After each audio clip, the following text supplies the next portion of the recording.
कानी बहू। किशोरी लाल जी के बेटे राघव की शादी की बात जगह जगह चल रही थी, लेकिन किशोरी लाल जी को कोई लड़की पसंद ही नहीं आती थी।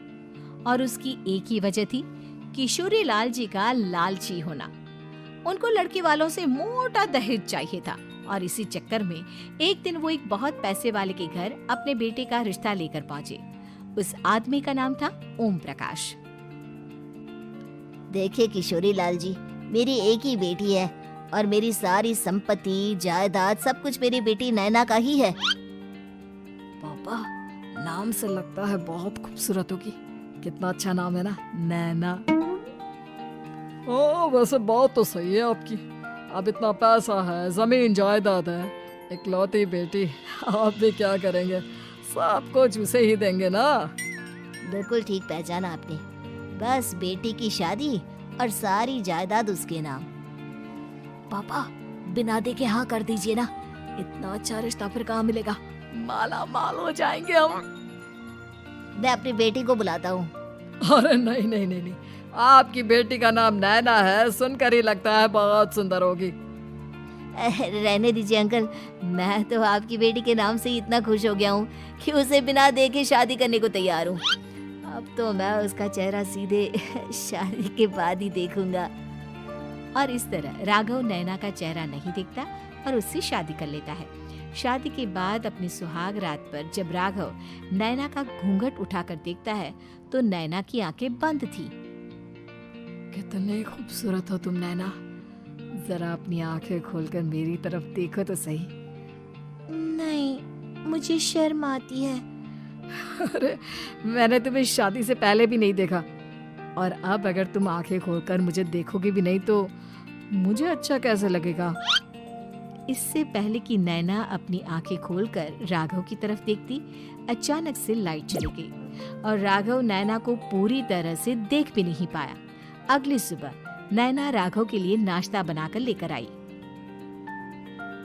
अरे ये क्या, आधा पराठा सेका हुआ है और आधा बिल्कुल कच्चा। ये तुमने क्या किया नैना? बहू, तुमने क्या आधा पराठा तवे से नीचे लटका कर रखा था, जो आधा सेका है और आधा कच्चा? मुझे जितना दिखेगा उतना ही तो सीखूंगी ना पापा जी।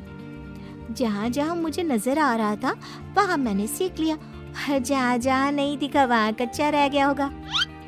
इसका क्या मतलब है? ये कैसा मजाक कर रही है तुम? अरे बहू, तुमने इतना लंबा घूंघट क्यों लगाया हुआ है? देखो, हमारे घर में बहुओं को बेटी की तरह रखा जाता है और फिर तुम तो इतना सारा माल लेकर आई हो। देखो, ये घूंघट डालकर रखने की कोई जरूरत नहीं है। हाँ नैना, पापा जी ठीक कह रहा है, तुम तो आराम से रहो, अपना ही घर समझो। नैना अचानक से अपना घूंघट उठा लेती है। अरे ये क्या पापा, नैना की तो एक आंख फूटी हुई है।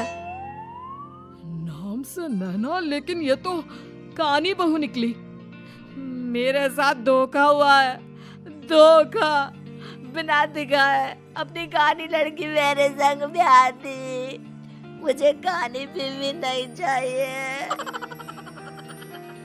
मुझे अभी ओम प्रकाश जी से बात करनी पड़ेगी। आखिर उन्होंने मेरे साथ ऐसा किया क्यों? अरे, आप लोगों ने ही तो पापा से कहा था कि आप लोग शादी से पहले मुझे देखना नहीं चाहते। अब मेरे पापा पर क्यों इल्जाम लगा रहे हैं? अरे लेकिन उन्हें बताना तो चाहिए था ना कि तुम कानी हो, एक आंख से तुम्हें दिखाई नहीं देता। किशोरी लाल और राघव नाराज होकर ओम प्रकाश को अपने घर बुलाते हैं। पापा जी, ये आपने क्या किया? शादी से पहले बताया क्यों नहीं कि नैना की आंखों में परेशानी है? अरे, आप ही ने तो लड़की देखने से मना कर दिया था। और लेकिन आप बता तो सकते थे। आपको तो हमारी बेटी की प्रॉपर्टी चाहिए थी, वो भी पूरी की पूरी। अब क्या हुआ अगर उसे आधा दिखाई देता है? प्रॉपर्टी तो आपको पूरी मिल गई ना। अरे ये क्या बात हुई? मेरी शादी प्रॉपर्टी से नहीं, आपकी बेटी से हुई है।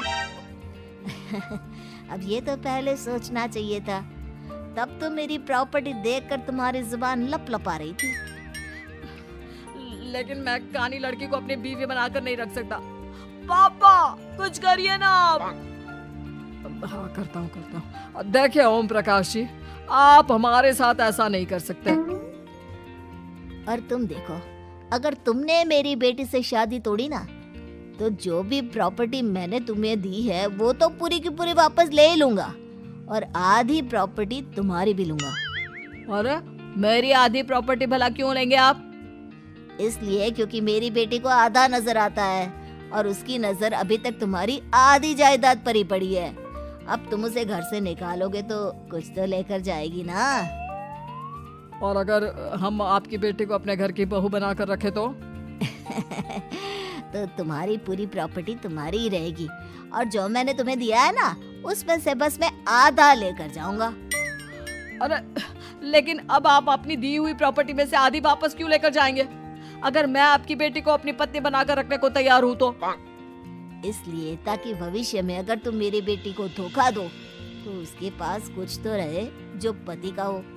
वैसे मेरे पास तो बहुत कुछ है, लेकिन अपने पति की कोई निशानी तो उसके पास होनी चाहिए ना। अब अगर तुमने मेरी बेटी को कानी कहा तो तुम्हें प्रॉपर्टी भी कानी ही मिलेगी, पूरी नहीं। जमाए राजा। किशोरी लाल और राघव समझ चुके थे कि वो बुरी तरह फंस चुके हैं और अब उनके पास वहाँ से निकलने का कोई चारा नहीं है। अब समझ में आया ना, लालच बुरी बला होती है। एक तो तुम्हें प्रॉपर्टी मिली, ऊपर से बीवी मिली, उसमें तुम्हें नखरे भी दिखाने हैं। आए बड़े, चुपचाप बैठो तुम। कुछ दिनों के बाद नैना राघव की कार लेकर बाजार घूमने निकलती है और जब कार लेकर वापस आती है, ये क्या? एक तरफ से मेरी गाड़ी पूरी खराब हो चुकी है। लगता है तुमने मेरी गाड़ी को किसी दूसरी गाड़ी के साथ एक्सीडेंट किया है। अरे अरे कितना बड़ा नुकसान कर दिया तुमने बहू। वो क्या है ना पापा जी, मुझे एक आंख से दिखाई नहीं दे रहा था, सामने से गाड़ी आ रही थी। मुझे तो सिर्फ आधा ही दिखाई दिया और वो गाड़ी मेरी कार से रगड़ते हुए निकल गई। अब मैं क्या करूं बताओ? आप इसे ठीक कराने के पैसे कौन देगा? तुम्हारे पापा? तुमने मुझसे इस तरह से बात की? अभी रुको। नैना राघव की शिकायत ओम प्रकाश को कर देती है। देखो राघव, अब जो मेरी आधी प्रॉपर्टी तुम्हारे पास थी ना, उसमें से आधी और मैं लेकर जाऊंगा, क्योंकि तुमने मेरी बेटी को डांटा। अरे नहीं नहीं पापा जी, गलती हो गई, माफ कर दो। गलती की तो कोई गुंजाइश ही नहीं। अगली बार मेरी बेटी को डांटा तो बची हुई आधी में से आधी और ले जाऊंगा। लालच के चक्कर में हम दोनों ने बहुत बड़ी गलती कर दी बेटा। एक तो तुम्हें कानी बहू मिली और ऊपर से जो माल मिला वो भी काना। इस तरह राघव की हर एक गलती पर ओम प्रकाश उसकी प्रॉपर्टी का आधा आधा हिस्सा लेकर अपना सारा माल वापस ले गया और राघव को कानी बीवी से काम चलाना पड़ा। भाई लालच वाकई में बुरी बला है।